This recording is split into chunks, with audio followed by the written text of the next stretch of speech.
नमस्कार, Nifty trader में आपका स्वागत है। आईपीओ का सीजन शुरू हो चुका है। कई आईपीओ लॉन्च हो चुके हैं और कई आने वाले हैं। अब सवाल यह है कि आपको आईपीओ में इन्वेस्ट करना चाहिए या नहीं। ये पूरी तरह से आपकी निवेश स्ट्रैटेजी और ऑब्जेक्टिव्स पर निर्भर करता है। लेकिन अगर आप लॉन्ग टर्म इन्वेस्टमेंट के बारे में सोच रहे हैं तो कुछ मेन पॉइंट्स पर ध्यान देना जरूरी है। फ्रेश इशू और ऑफर फॉर सेल का रेशियो। फ्रेश इशू वो हिस्सा है जो कंपनी की ऑपरेशंस या एक्सपांशन के लिए फंड जुटाने में मदद करता है।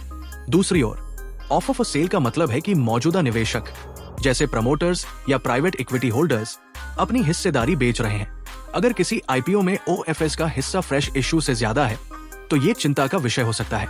प्रमोटर्स और निवेशकों का अपनी हिस्सेदारी बनाए रखना एक पॉजिटिव इंडिकेटर माना जाता है। फ्रेश इशू का ऑब्जेक्टिव्स कई हो सकते हैं। इसमें नई फैक्ट्री लगाना, वर्कफोर्स बढ़ाना और कंपनी का एक्सपांशन करना शामिल है।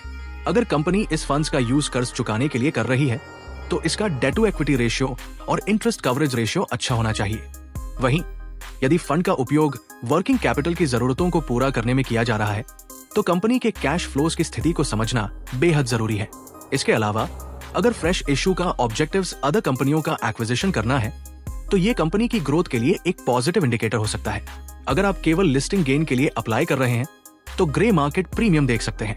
लेकिन लॉन्ग टर्म इन्वेस्टमेंट के लिए कंपनी की फंडामेंटल और उसके बिजनेस की संभावनाओं पर फोकस करना चाहिए। आईपीओ में निवेश करने से पहले कंपनी की फ्रेश इशू और ओएफएस का रेशियो, फंडामेंटल्स और प्रमोटर्स के इरादों को ध्यानपूर्वक समझना बहुत जरूरी है। इस तरह की और जानकारियों के लिए हमारे चैनल को सब्सक्राइब करें।